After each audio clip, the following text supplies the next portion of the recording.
Bruce Barkauer with the Center for Faith and Giving in Indianapolis, Indiana, a ministry of the Christian Church Disciples of Christ. And I want to talk for a moment about year-round stewardship.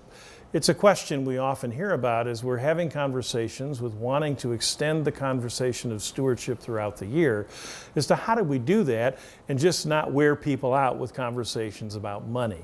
Well, money is important, and of course, if you're preaching the gospel of Jesus Christ, you're going to come across passages about money and things that relate to money about 62 or 3% of the time. So you're going to have those conversations, and they're naturally going to flow from the scriptures.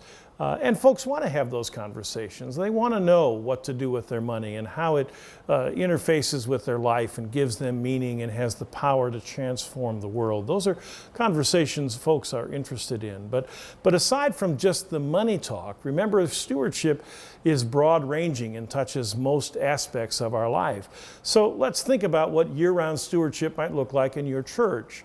In January, February, and March, that first quarter of the year, folks seem very interested about fulfilling their New Year's resolutions, many of which have to do with taking better care of themselves. So why not take advantage of that? Let's have that conversation about the stewardship of our bodies and provide ministries in the church that help folks live out their desire to do that, to take better care of themselves. Why not establish a walking group that goes out a couple of times a week to walk and build some fellowship with folks?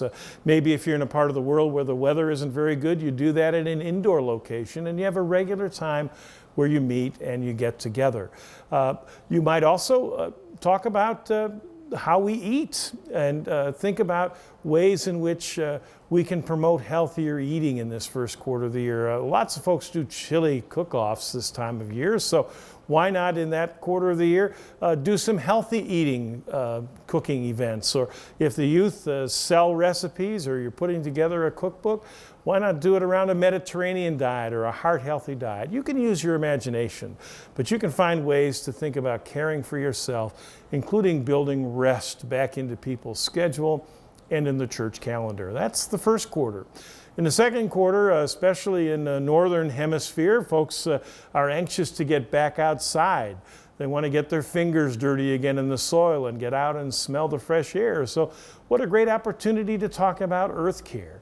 And what are the things you can do in your church that model and teach ways to be a good steward of the earth? Well, let's start with those potluck suppers. Are you still using styrofoam?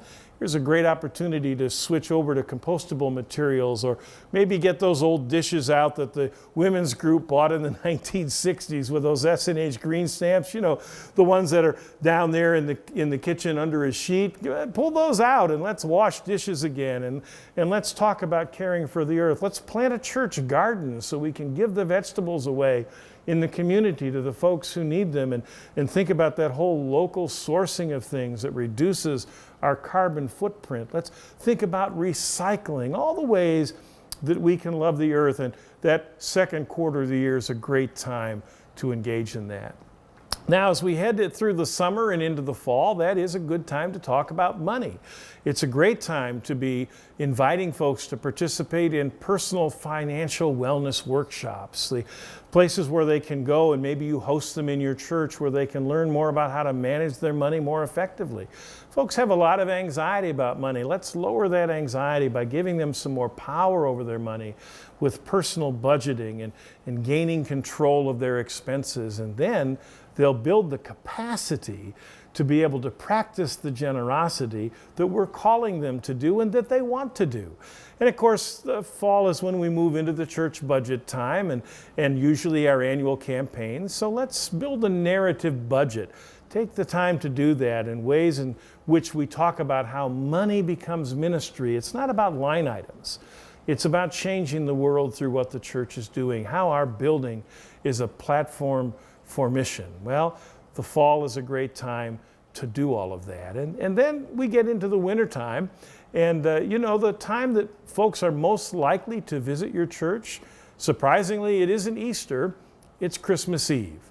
And so let's prepare to welcome people into our building. Let's make sure that we have signs that show we're ready to receive guests, whether it's which door to enter your building so they can find the sanctuary, or signage for the nursery, or having folks trained about how to be friendly and welcoming. You know, we're really friendly with each other, but are we really also able to be friendly with folks we don't know and don't recognize? Can we help folks practice how to welcome the stranger, the person they don't know, and how to introduce them to other people and help them feel like they're a part of your community from the moment they walk in?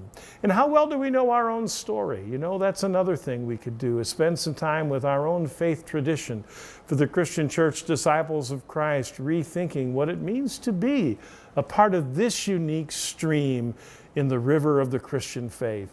What is it that our particular values are? What's our history? How does it shape us going forward as we interact with the world in the 21st century? We've got lots of great assets and gifts in who we are, and let's name those and own those and live those values out. And you see what we've just done? We've taken stewardship and we've run it through the whole year. We've run it from January to December. We've talked about it as earth care, self-care. We've talked about money, and we've talked about the gospel. That's how you do year-round stewardship. And I bet you've got some great ideas of your own. Good luck. We know you'll do a great job.